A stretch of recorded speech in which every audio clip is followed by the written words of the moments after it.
Welcome back student to our channel. In this video, we are going to start our new series that is Indian History along with Geography. So, let's start the video. इसमें हम क्या पढ़ने वाले हैं इस video में? Indian history पढ़ने वाले हैं, भारतीय इतिहास। देखिए, हिस्ट्री को क्या कर रखा है? दो पार्ट्स में डिवाइड कर रखा है।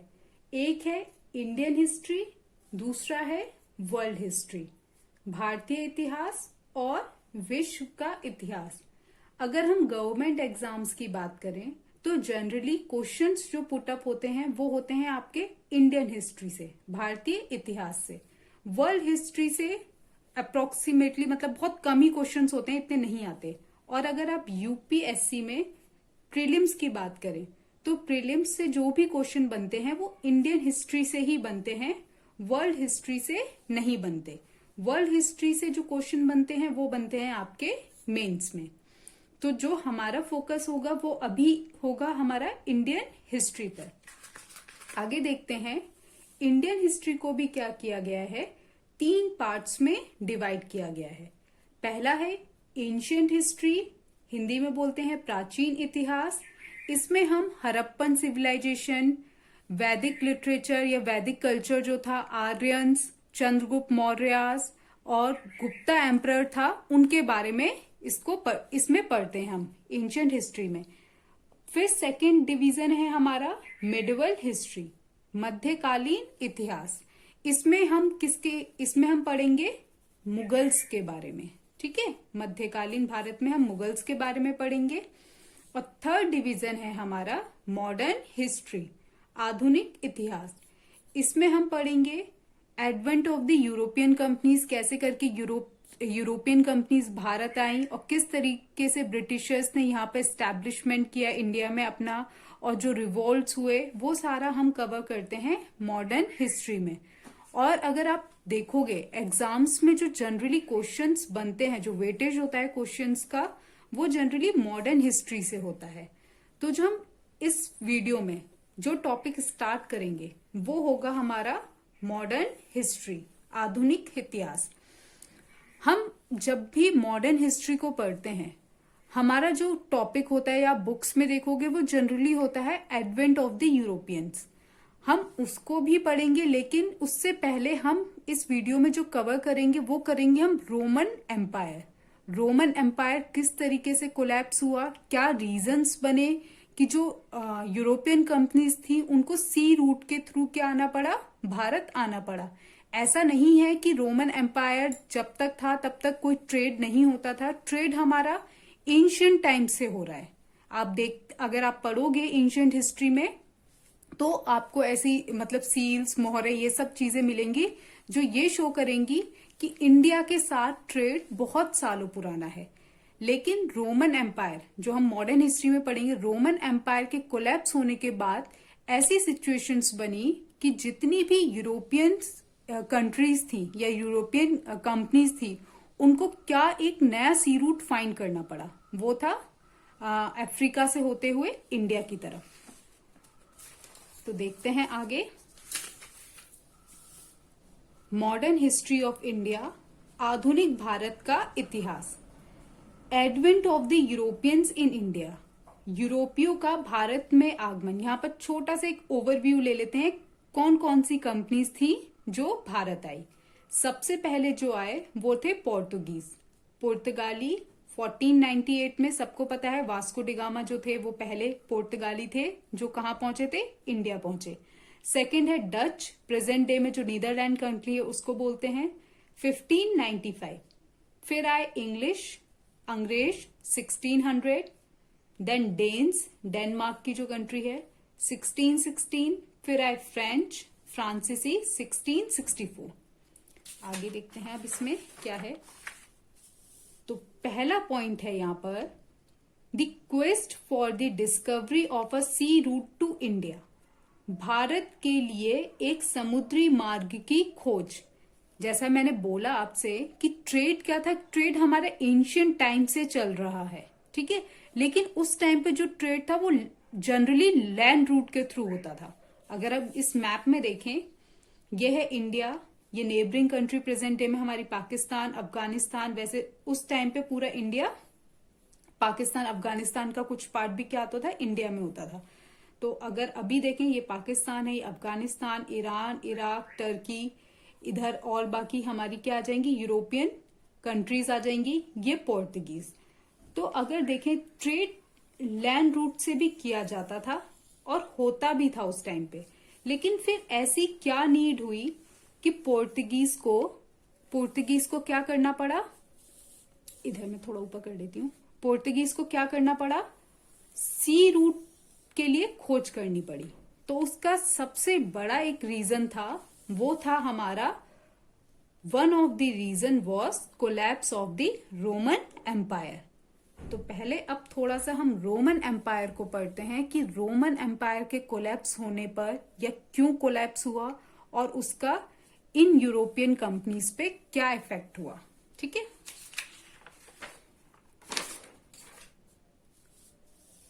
अब देखिए, ये जो आपको रेड कलर का एरिया दिखाई दे रहा है, ये पूरा किसके अंडर में आता था, रोमन एम्पायर के अंडर में आता था। अगर प्रेजेंट डे में मैं आपको ये एरिया दिखाऊं, मैंने उससे पहले जो मैप में दिखाया था, ये है वो एरिया आपका यूरोप की कंट्रीज को लेके, प्लस इधर की कुछ एशियन कंट्री, ये टर्की वगैरह सारा मिला के यहाँ एशियन कंट्री, और यहाँ पर पूरा क्या हो गए आपकी अफ्रीकन कॉन्टिनेंट पे। तो एक तरीके से ये रोमन एम्पायर कैसे फैला हुआ था, 3 कॉन्टिनेंट्स पे फैला हुआ था। ठीक है, अब क्या होता है देखिए, from 2nd century BC to 5th century AD, Roman Empire spread in present days 3 continents. ठीक है, एशिया इन ईस्ट, ईस्ट में किस तरफ फैला है, एशिया में फैला हुआ है। Second, Africa in south, south में किस तरफ, कौन से कॉन्टिनेंट पे फैला है, ये अफ्रीकन कॉन्टिनेंट पे फैला हुआ है। और Europe in north and west up to Great Britain. और रोमन एम्पायर वेस्ट और नॉर्थ में कहा फैला हुआ है, यूरोप में फैला हुआ है। तो एक तरीके से क्या था, रोमन एम्पायर 3 कॉन्टिनेंट्स में फैला हुआ था, काफी बड़ा एम्पायर था उस टाइम का ये। लेकिन आगे क्या होगा देखते हैं। ये रहा हमारा रोमन एम्पायर। कुछ साल बाद जाके क्या होता है, इस रोमन एम्पायर के 2 डिवीजन हो जाते हैं। देख रहे हैं आप, ये पूरा रोमन एम्पायर का मैंने 2 डिवीजन बना रखे हैं, एक ग्रीन में एक रेड में। जो ग्रीन वाला रोमन एम्पायर है वो कहलाता है वेस्टर्न रोमन एम्पायर, ऑब्वियस सी बात है वेस्ट की तरफ है। और ये वाला ईस्ट की साइड था, इसलिए कहलाता है eastern Roman Empire. After few decades the empire was divided into 2। Empire के क्या हो गए, 2 डिवीजन हो गए, western Roman Empire, eastern Roman Empire. आगे देखते हैं अब क्या होगा। The Eastern Empire was able to thrive, but Western Empire was ruined from the invasion of nomadic tribes. क्या हुआ, जो ईस्टर्न एम्पायर था वो किसी तरीके से बचा रहा, लेकिन जो हमारा वेस्टर्न रोमन एम्पायर था वहां पर क्या किया, छोटी छोटी ट्राइब्स ने आके अटैक किया और अपनी एक इंडिपेंडेंट कंट्री बना ली। ठीक है, तो अब क्या हो चुका है, जो हमारा वेस्टर्न रोमन एम्पायर है वो खत्म हो चुका है, सिर्फ कौन सा रोमन एम्पायर बचा, ईस्टर्न रोमन एम्पायर बचा। जो अब हम पढ़ेंगे रोमन एम्पायर में, वो हम पढ़ेंगे ईस्टर्न रोमन एम्पायर की, क्योंकि वेस्टर्न खत्म हो चुका है। तो अब हम जो पढ़ेंगे वो पढ़ेंगे ईस्टर्न रोमन एम्पायर, या इसको क्या बोला जाता है, बेंजिंटियम भी बोला जाता है। जब भी अगर आप ये वर्ड देखें या सुने तो आप उसे रिलेट कर लीजिएगा कि किससे, किसकी बात हो रही है, रोमन एम्पायर की बात हो रही है। ठीक है, देखते हैं।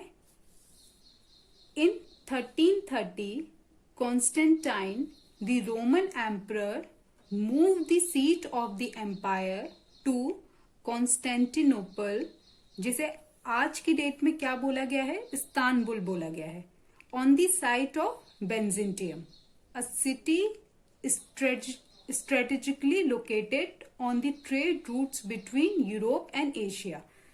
क्या होता है, जब इसके डिवीजन हुआ था, एक वेस्ट में एक वेस्टर्न रोमन एम्पायर कहलाया था, एक ईस्टर्न रोमन एम्पायर कहलाया था। तो जो ईस्टर्न रोमन एम्पायर के एम्परर थे वो क्या करते हैं, अपनी कैपिटल कहाँ शिफ्ट कर लेते हैं या कहाँ अपनी सीट शिफ्ट कर लेते हैं, बेंजिंटियम करके एक जगह है, ठीक है, या फिर उन्हीं के नाम पे वहां की जो कैपिटल है उसका नाम पड़ा कॉन्स्टेंटिनोपल, जिसे प्रेजेंट डे में इस्तांबुल बोला गया। और आप देख रहे हैं ये है वो जगह, स्ट्रेटेजिकली क्या है, बहुत ही इंपॉर्टेंट है, क्योंकि क्या कर रही है यूरोप को, क्योंकि वेस्टर्न रोमन एम्पायर अब खत्म हो चुका है, अलग अलग यहाँ पर कंट्रीज स्टैब्लिश हो चुकी हैं, तो मैं अब इसे यूरोप बोल रही हूँ। यूरोप को किससे कनेक्ट कर रही है, ये यहाँ पर इस रूट से कनेक्ट कर रही है, ठीक है, एशिया से कनेक्ट कर रही है, तो उसके बीच में पड़ती थी ये। आगे देखते हैं क्या होगा अब ईस्टर्न रोमन एम्पायर में। Collapse of eastern Roman Empire या फिर बेंजिंटियम एम्पायर। पहले वेस्टर्न रोमन एम्पायर कोलैप्स हो गया, ईस्टर्न किसी तरह सरवाइव किया, लेकिन कुछ साल बाद जाके अब क्या हो रहा है, ईस्टर्न रोमन एम्पायर भी कोलैप्स हो रहा है, ठीक है। ये थी हमारी वो पर्टिकुलर स्ट्रेटेजिक जो लोकेशन वाली जगह थी, बेंजिंटियम एम्पायर। और ये है कंट्री जो आप देखते हैं टर्की, ठीक है। अगर मैं यहां इसे मैप में शो करूं, ये रहा, ये थी ईस्टर्न रोमन एम्पायर की कैपिटल और ये है टर्की। अब क्या हुआ है, टर्की में भी उस टाइम पे क्या है, छोटी छोटी ट्राइब्स हैं, छोटी छोटी ट्राइब्स क्या है यहाँ पे बसी हुई हैं। उन्हीं में से थी एक उस्मान ट्राइब, जिसको आगे चल के ऑटोमन बोला गया। उन्हीं में से क्या है, उस्मान ट्राइब है, जिसने क्या किया, आगे चलकर इस ईस्टर्न रोमन एम्पायर को कैप्चर कर लिया। देखते हैं, one of the Turkish tribe whose leader was Mehmed second in 1453, ये ईयर याद रखिएगा, इन 1453 ही conquer Constantinople and brought an end to the Byzantine empire. अब क्या हो चुका है, 1453 में फाइनली ईस्टर्न रोमन एम्पायर भी खत्म हो गया है। अब इस एरिया पर पूरा ऑटोमन एम्पायर ने अपना मतलब अपनी पावर स्टैब्लिश कर ली। आगे देखते हैं अब क्या होगा अगर इन्होंने अपनी पावर स्टैब्लिश कर ली है। अगर अब हम ओवरव्यू देखें, जब ऑटोमन एम्पायर स्टैब्लिश हो चुका है या फिर ईस्टर्न रोमन एम्पायर कोलैप्स हो चुका है, तो क्या हुआ है, इस एरिया में पूरा इस्लामिक डोमिनेशन हो चुका है। यहाँ पर यूरोप्स की अलग अलग कंट्रीज स्टैब्लिश हो चुकी हैं और ये है हमारा इंडिया। तो अब क्या हुआ, जो यूरोपियंस थे उनके लिए ये रूट डिफिकल्ट हो गया। ये जो लैंड रूट था जो इजिली इंडिया से कनेक्टेड था, वो डिफिकल्ट हो गया ट्रेडर्स के लिए। या तो ट्रेडर्स के लिए जो यहाँ पर ऑटोमन एम्पायर है, या तो ट्रेडर्स को वो अलाउड ही नहीं करता था यहाँ से जाना, या उन पे हैवी टैक्स लगाता था। तो फाइनली क्या करा गया, पोर्तुगीज या जो बाकी यूरोपियन कंपनीज है उन्होंने सोचा कि हमें क्या करना पड़ेगा, अब एक नए रूट की खोज करनी पड़ेगी ताकि हमें एक नया रास्ता मिल सके डायरेक्ट इंडिया पहुंचने का। तभी क्या करा, वास्को डिगामा ने एक नया सी रूट खोजा और कहाँ पहुंचे वो, इंडिया। जब वो इंडिया पहुंचते हैं उस टाइम पे नॉर्दर्न इंडिया में जो डायनेस्टी है वो है लोधी डायनेस्टी। फाइनली इसमें हम देखते हैं ये यूरोप, बीच में टर्की, ऑटोमन एम्पायर आ रहा है, इंडिया। क्या क्या है देखिए, टर्की में ऑटोमन एम्पायर आ चुका है। After decline of Roman Empire, Arabs capture the major land route area. ठीक है, जो लैंड रूट एरिया था वो किसने कैप्चर कर लिया है, अरब्स ने कैप्चर कर लिया है। Direct contact between Europe and India decline. ठीक है, क्या हो चुका है, जो डायरेक्ट कॉन्टैक्ट था इंडिया यूरोप का वो क्या हो गया है, डिक्लाइन हो गया है। ठीक है, अब इजिली आप नहीं जा सकते हो। Accessibility to the Indian commodities like spices, silk, cotton etcetera were not easy. जो क्या थी, इजिली स्पाइसेस यूरोप को मिल जाते थे इंडिया से, वो अब क्या नहीं कर पा रहे हैं, वो उनको नहीं मिल पा रहे हैं। यूरोप की कंडीशन देखते हैं क्या है ऑटोमन एम्पायर के बाद। Europeans made advances in art of navigation and ship building. उस टाइम तक यूरोप क्या हो चुका है, शिप बिल्डिंग या फिर नेविगेशन के उसमें काफी डेवलपमेंट काफी आगे बढ़ चुका है। Demands of Indian goods and spices were very high in Europe. जो इंडियन गुड्स की डिमांड्स थी, चाहे आप स्पाइसेस को ले लो, कॉटन को ले लो, या फिर कोई भी प्रीशियस स्टोन्स होते थे उनको ले लो, उनकी डिमांड्स यूरोप में क्या थी, बहुत ही हाई थी। और अगर आप इंडिया की बात करो तो मैंने पहले ही बताया इस टाइम पे क्या है, Lodhi dynasty in northern India. और नॉर्थ इंडिया में कौन सी डायनेस्टी स्टैब्लिश हो रही है, लोधी डायनेस्टी। तो ये था इस वीडियो में। जो आगे हम वीडियो कवर करेंगे उसमें होगा हमारा पोर्तुगीज से स्टार्टिंग, कि किस तरीके से वास्को डिगामा आया, किसने इनको, कौन राजा रहे जिन्होंने नेविगेशन इन सब में हेल्प करी इनको यहाँ भेजने में, उन सबको हम कवर करेंगे। और धीरे धीरे जितनी भी हमारी कंपनीज थी उनको कवर करते चलेंगे। तो till then study hard. Thank you.